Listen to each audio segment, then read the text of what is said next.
Welcome to Colorado Inside Out Postgame, a special web-exclusive production here on Channel 12. Let's get a quick take on Jefferson County Schools announcing a lone finalist for superintendent, Dan McMenemy. Jeffco School Board announced that they will take public comments on the potential hire. Based on the influx of emails and phone calls they've received from parents and teachers so far, a high number of people are expected to attend. We're going to change things up a little bit and start with Alicia Caldwell from the Denver Post. You've looked at this issue. What did you think of this announcement? The announcement for transparency, you mean? I think, well, the announcement for transparency is a good one. People need to have, it's part of the democratic process. People need to have a chance to comment, and I think it builds trust with the community.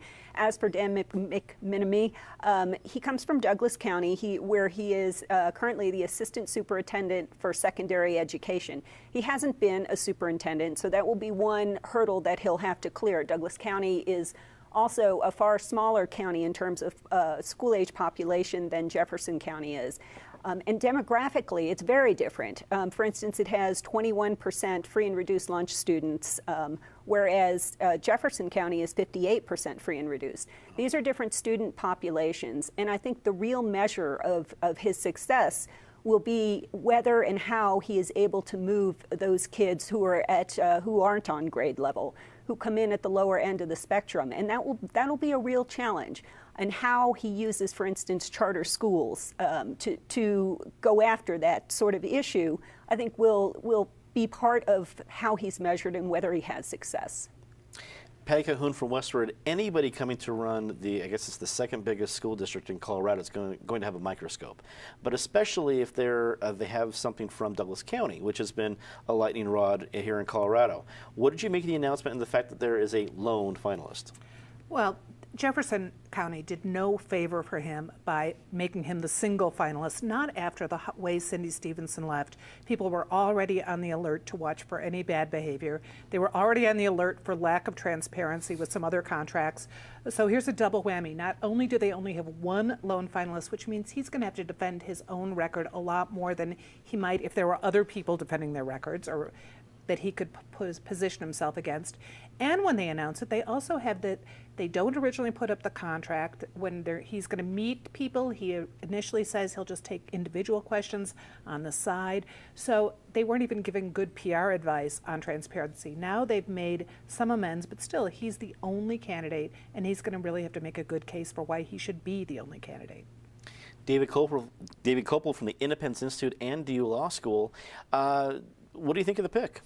Well, Patty's right that on the political optics, they would have been better to have several finalists. The Jeffco School Board's answer to that is we looked at a lot of people, and he was head and shoulders above everybody else. Now, they can't violate people's confidentiality and say, here's the list of people he's better than, and we can make it out there in public, and everybody will see that. As Alicia says, he's got a high-ranking position at a smaller school district, and it's a big step up anywhere. But, I mean, whoever becomes the police chief of New York City, that guy is also stepping into something that's vastly larger than anybody's ever run before as well. I think his record at Douglas County is strong. He's focused on being data-driven, on measuring student achievement. The Jefferson School District, I think a lot of people would say, has been underperforming for a long time in terms of student achievement.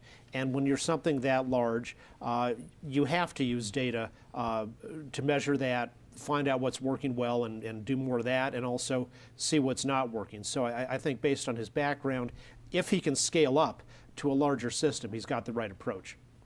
Eric Sonderman, analyst with SC2, finish up for us. Sure. First disclosure, our firm does some work with the Jeffco School District, not directly related to these issues. I'm not personally involved. I'm hoping that Dan McMenemy, who I do not know, is all that in a bag of chips, as they say, because he's inheriting a very big job here. This is a district that needs some healing and some direction. There's a battle going on in Jefferson County for the heart and soul of that county. There was this climactic school board election last November that turned the old order out and brought a new order in. My own take is that Jefferson County, I think Alicia very correctly pointed out the difference in demographics from it, and it is also not this sort of lily white's upscale suburban district. It certainly has pieces of that, but it is a district that has its own set of challenges demographically and in terms of educational outcomes. It is not Douglas County in terms of demographics or philosophy. It's also not Denver, DPS. It is its own thing, and it needs to go its own path. Ultimately, I'll agree with what's been said previously. McNenemy is going to be judged by outcomes, by achievement, by whether he's able to move the meter. I hope he gets the time he needs by people on both sides acting in good faith to let him try to make his mark. That's all the time we have for Colorado Inside Out postgame this week. Leave us a comment and tell us what you think. For everyone here at CPT12.org, I'm Dominic Dezzutti. Thanks for watching.